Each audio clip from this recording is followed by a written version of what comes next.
When I was younger, I've always seen myself as a tomboy, like my mom when she was growing up. I never liked dresses, skirts, never even seen myself wearing heels or makeup. But as I got older, I started social media and noticed how pretty these girls were, and maybe I'd give it a try. I entered a fashion show where I had to wear a dress, heels, and even did a model walk. It wasn't as bad as I thought it was going to be. I pushed myself even farther and joined cheer. I loved it at first, but it's not like how you see in movies. I was really flexible from 5 or 6 years of gymnastics, and I'm a pretty good dancer, but cheerleading requires conditioning, perseverance, and focus. My junior coaches started to be really rude and picky about hitting our positions and stunts. They sometimes even laughed at us. I tried my best to ignore them because competition was in a few days and we really needed to pull it together. I was determined to win. The day finally came and I felt ready. But then I was watching the other teams I was going against and they were amazing. Hitting their moves, their stunt flyers were getting up there. And at that moment, I realized why my coaches were so hard on us. It was only out of love and how bad they wanted to see us win. At that moment, I realized how bad we needed to step our game up or else we're not getting anywhere. Once we got on stage, those rude and annoying coaches were really cheerful and started hyping us up. It really made me feel better.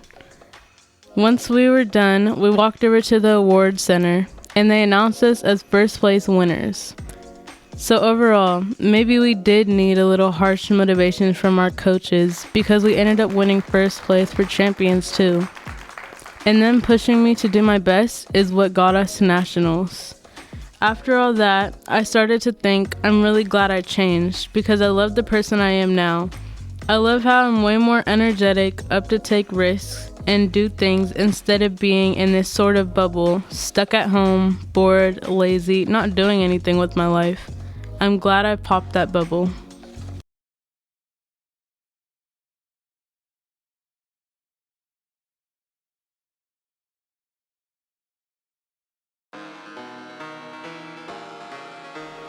Hi, I'm Robinson Diaz.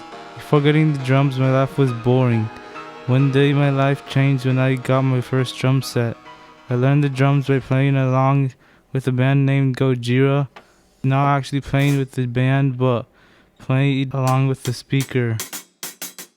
The name Gojira means Godzilla in the original Japanese language. And like Godzilla, the band is powerful, destructive, and intense. The song I was playing is named Flying Whales. The song is fast and aggressive. The first time I tried to play it, it was tough. The kick patterns were too fast for me to play. The rhythm was complicated too. But since I enjoyed the song, I practiced it every day for a year. Poured sweat and hard work into learning the song. I enjoyed the challenge. The first time I managed to play it, I was delighted. Now I can play aggressive beats and fast patterns. I like to listen to heavy and melodic metal. I like the genre because it's bold and vivid. Bold because I am full of confidence, and vivid like a picture bursting with colors. Drumming is an instrument with endless skills to learn. I am able to create endless beats on a drum set. My favorite drummer is Joey Jordison. He has been a role model of mine. He plays in a band called Slipknot. He is an inspiration to me, and I want to one day play like the drums like he does. He's perfect at playing the double kick pedal, has impeccable timing, and he is versatile as a musician and plays the bass guitar too.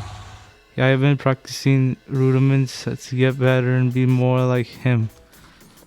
Drumming has become a way to express myself. It's like a being talking. The splash cymbal is shouting and the hi-hat is talking. Like happy could be a fast and complex beat, and sad could be a slow and simple beat. The drumming has improved my physical health and mental health by getting better at being creative, and having a way to express myself. Drumming makes me amplify what I feel, whether I feel sad, happy, mad, any emotion. And then once I get the feelings out, I feel free of the pressures weighing down on me. Every day I have something to look forward to, and I get excited to play the drums. Every day I grow as a musician, and it makes me feel joy.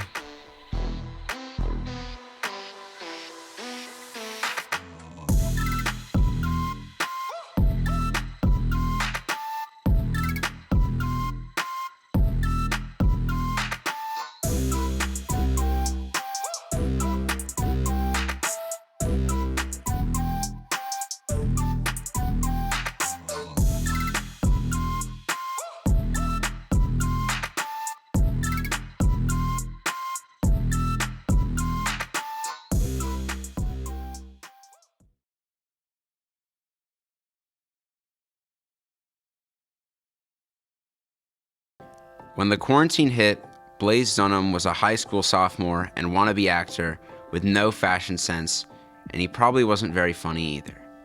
Oh, and he was very shy. He had a handful of friends who he only ever saw at school, and while he played a couple sports, mostly he would go straight home and play video games late into the night by himself. This was no way to live, but for the time being, he was content with his situation. But as quarantine came and days turned to weeks and weeks to months, all he could do was play video games, and he realized, I'm not happy. Yeah, that's me, by the way. I'm Blaze Dunham. Suddenly, my life was brought to a standstill, and now that playing video games was all I could do, it didn't feel fulfilling anymore. I began to despise them, feeling like I had wasted my time playing them rather than hanging out with friends in person. I still got to talk to my friends over the internet and while playing games, which I enjoyed, but I began to crave the now unattainable in-person hangout. This thought kept popping into my head over and over. When my brother went away for college, that was when loneliness attacked. Loneliness crept up on me and swallowed me whole, and I could not escape it. Not in my current state. I miss my friends. What am I gonna do? But all this time that was given to me by being trapped in my home while making me lonely gave me time to wade through my despair, and I would spend time between gaming and talking to my friends online, reflecting on my state of being entirely. I thought about the future. Yeah, I still want to be an actor. About my physical health.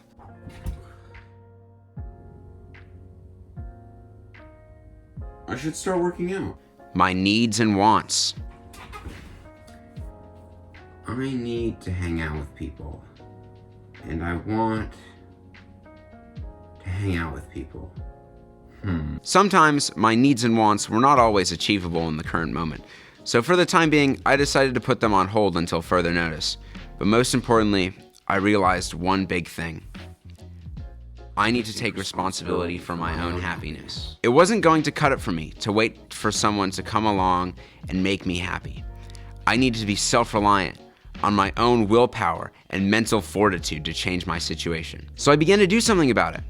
I picked up the guitar and started working out with my dad to fill in my schedule.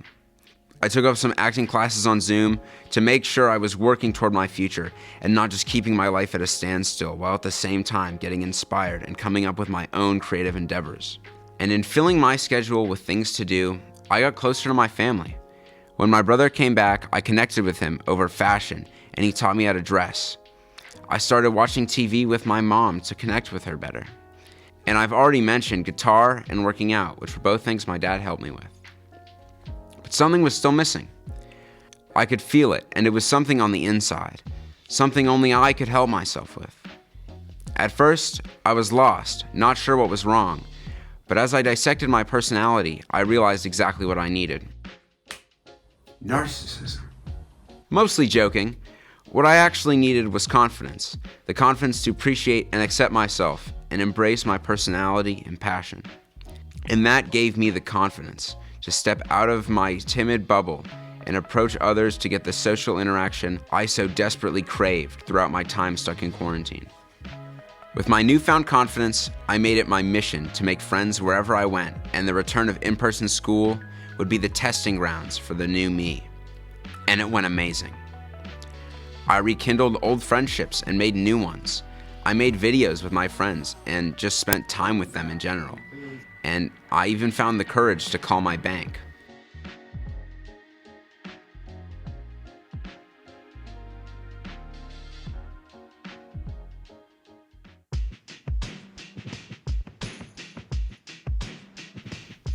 And most importantly, I am proud to be myself, and I love who I am. So maybe a little narcissism is what I needed after all.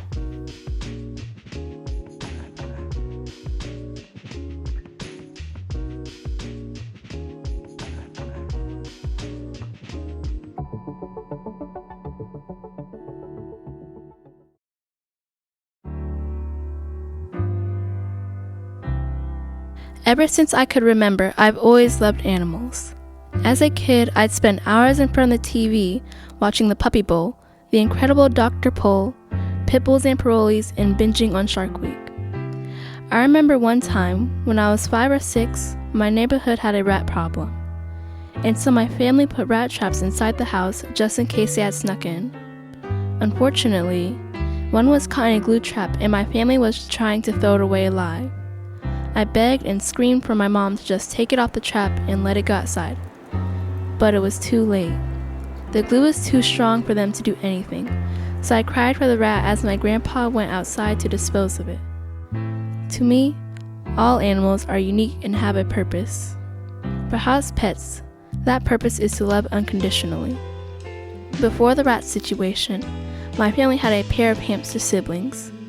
Because I had begged for a pet for so long, first, we had Hammy and Tammy, 2 brothers, and then after a full hamster lifespan of 2 years, we got Anna and Elsa, 2 sisters.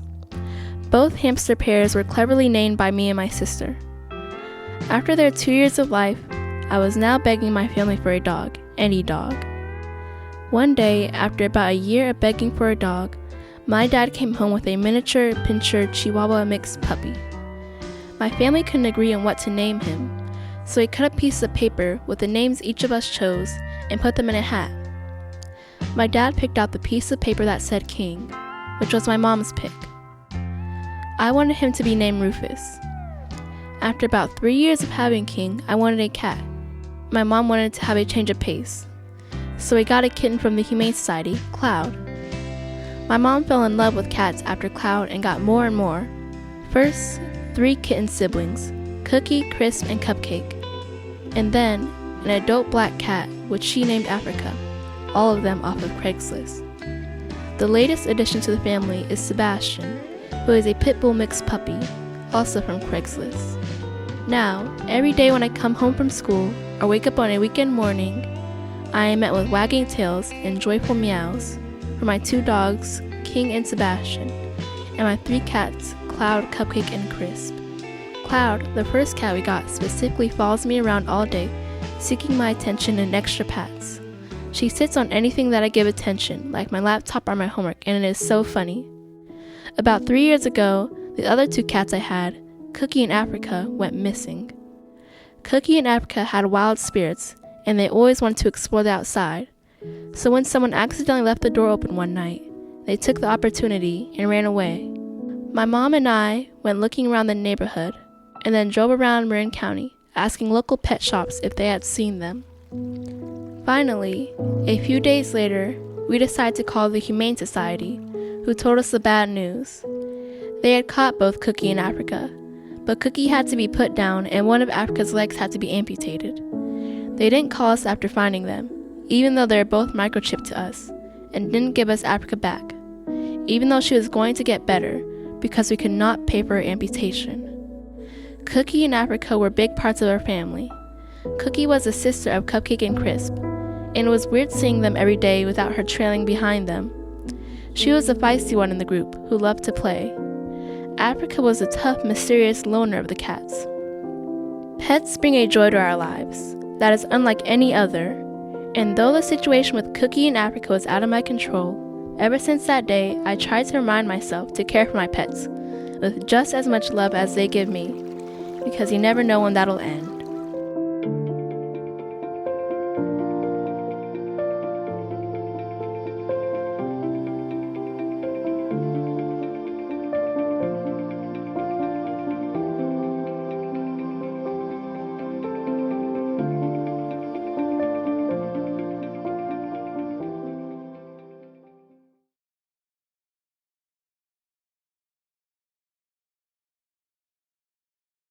It all started in the 5th grade when I lost lots of people that I loved. I got into a really bad place with all my feelings and I didn't know what to do with any of it. I didn't have anyone to talk to about everything I was feeling. It was a lot for me with my parents fighting every day. I started to get in the worst place every day with all my feelings. I felt a lot of different feelings at once and I kept it to myself because I felt like no one cared about what I had to say. I never knew how to explain what I was feeling. I was always a really shy kid. I never talked to anyone at school, so I wouldn't make a lot of friends. I tried to talk to people and ask what I should do to get all my feelings out. My school counselor asked me why my grades were going down, and I told her I had a lot of anxiety about asking for help from my teachers. She told me to start writing about what I felt, but I always hated reading and writing, so I just said it was a bad idea. After school, I went home and thought about what she said, so I tried it. All I could remember was I stayed up all night writing whatever came to my head. After that, I write everything about my day. I feel like writing changed the way I am today with everything. I feel like I'm more outgoing now and I can go up to people and talk to them like I've known them for a long time. It also taught me that my biggest enemy isn't anyone around me. It's the voice inside my head telling me I can't do it. I have a few stories about my past and what I want in my future, and hopefully I'll put some out there for other people to read, because if anyone was or still is going through what I was going through, I just want them to know they're not alone.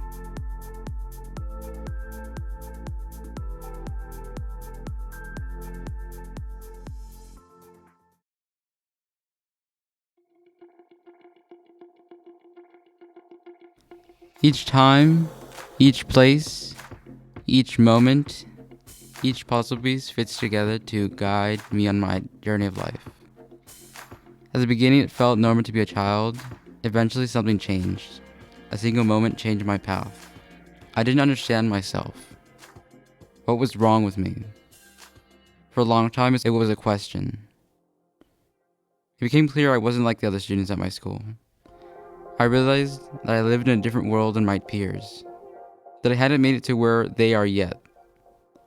I didn't believe I could be a person like them. They had interests, personalities that fit them, confidence in who they are, but why wasn't I there yet? Maybe it wasn't my time yet, or maybe I just needed to try to be more like them. My story in some ways felt like a puzzle, with lost pieces. I would start things like soccer, football, but couldn't follow through with them. In the end, they followed me around until I finally lost interest in those specific pieces of my puzzle.